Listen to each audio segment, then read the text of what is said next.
Good morning, students. I am MRK. Today, class 11th standard maths, chapter 7, matrices and determinants, exercise 7.2, third sum.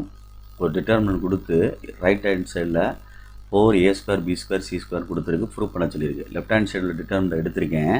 அதில் காலம் C1லேருந்து a காமனாக வெளியில் எடுக்கலாம், காலம் C2லேருந்து BA வெளியே எடுக்கலாம், இதுதான் காலம். C3லேருந்து சிஏ வெளியே எடுக்கலாம், taking out A, B, C from C1, C2, C3 எழுதிட்டேன். நெக்ஸ்ட் ஸ்டெப்பு கணக்கை கொஞ்சம் மினிமைஸ் பண்ணணும். A, B, Cன்னு எழுதிட்டு கொஞ்சம் ரிடக்ஷன் பண்ணிவிட்டு சுருக்கிக்கிட்டே வந்தோம்னா நம்ம அடுத்தடுத்து செய்யலாம், வேற ஒன்றும் இல்லை. எக்ஸ்பேண்ட் பண்ணாமல் என்ன செய்யலாம்? C1க்கு எழுதுவோமா, ரெண்டையும் மைனஸ் பண்ணி எழுதுவோமா, இல்லை மொத்தமாக கூட்டி எழுதுவோமா, 2a + b + cன்னு எழுதுவோமா? சரி, C1க்கு எழுது, 3 கூட்டி எழுது, C1 + C2 + C3 அப்படின்னு எழுதுவோம். Okay, good. அப்போ என்ன வந்துடும்? 2a + 2cன்னு வரும். மற்றதெல்லாம் அப்படியே இருக்கும், c இருக்கும், இங்கே a + c அப்படியே இருக்கும். ஓகேயா, சேஞ்ச் ஆகிறது வந்து C1 தான் சேஞ்ச் ஆகுது, அதுதான் மாத்திரம். அதே மாதிரி இங்கே என்ன வந்துடும்? 2a + bன்னு வந்துடும். இங்கே என்ன வந்துடும்? 2b + cன்னு வரும். அப்போ இங்கே b + c அப்படி தான் இருக்கும், இங்கே c அப்படி தான் இருக்கும், இங்கே b அப்படி தான் இருக்கும், a அப்படி தான் இருக்கும். இப்போ இந்த ஃபஸ்ட்டு காலத்திலிருந்து 2c தம்பி, ஃபஸ்ட்டு காலத்திலிருந்து 2 வெளியே எடுக்கலாம். இது 2c, 2b, 2c ரெண்டையும் கூட்டுறோம்ல, 2c இருக்கும்ல, ரைட். சரியா, கொஞ்சம் பார்த்துக்க, இல்லை நல்லா எழுதிக்க. இந்த இடத்த பார்த்து பொறுமையாக எழுதிக்க. தப்பாக எழுதிட்டா அவனுக்கு புரியாதுல. கூட்டையில் மொத்தமாக கூட்டுறோம், அப்போ 2 2 வரும். 2a வரும், 2c வரும் ஃபஸ்ட்டில், அடுத்து 2b வரும், 2a வரும், அடுத்தும் அதே மாதிரி 2b வரும், 2c வரும். Okay, right. Taking out 2 from C1 அப்படின்னு எழுதுகிறேன். அப்போ முன்னாடி 2 வந்துடும், ABC. இன்னக்குள்ளே எழுதையில் காமனாக எடுத்திருக்கேன். எதுலேருந்து? C1லேருந்து.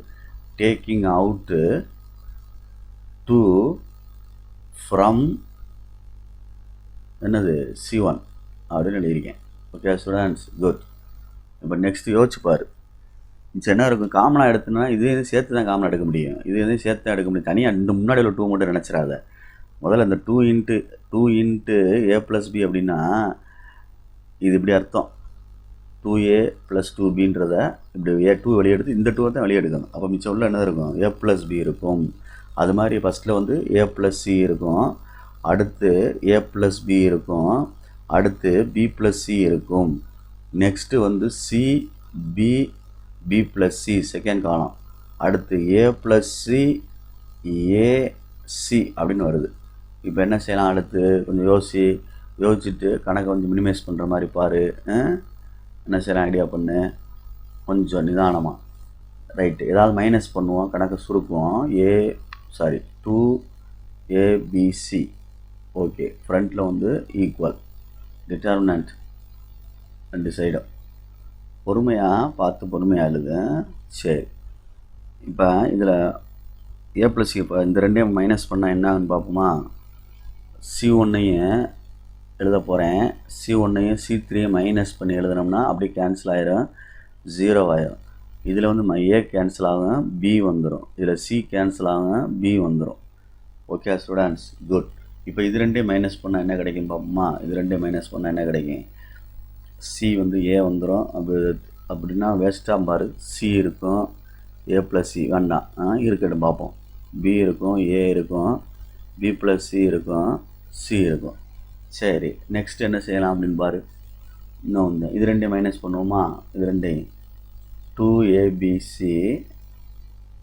சரியா, ரைட்டு. C1க்கு எழுத போகிறேன், C1ஐயும் C2ஐயும் கழிச்சு மறுபடியும் எழுத போகிறேன்.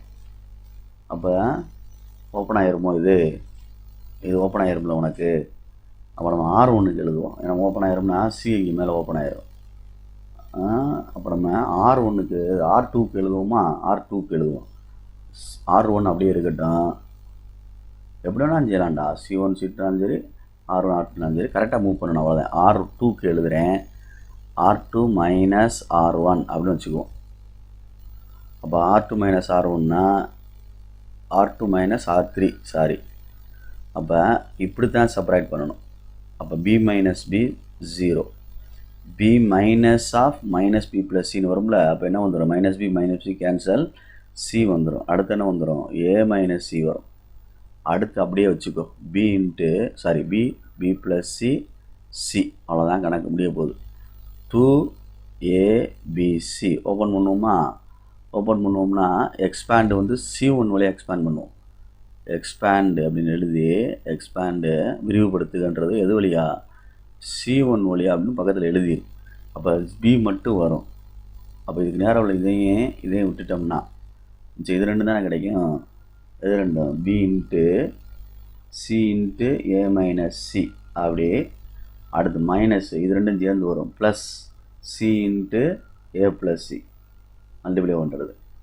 ஓகே, அப்போ இதை சரி பண்ணு. 2abc பி இருக்கட்டும், AC minus C square, AC minus C square உள்ள மல்டிப்ளை பண்ணால், அடுத்து அதே மாதிரி plus AC minus C plus C square, minus C square plus C square அடிச்சிடலாம். அப்போ 2abc into B into 2ac இருக்கு, 2ac அப்படின்றது. இந்த ஒரு ஏசி, இந்த ஒரு ஏசி. அப்போ இது 2abcன்னா அர்த்தம். அப்போ மல்டிப்ளை பண்ணால் 4a square b square c square equal to right hand side. Okay students, good, thank you.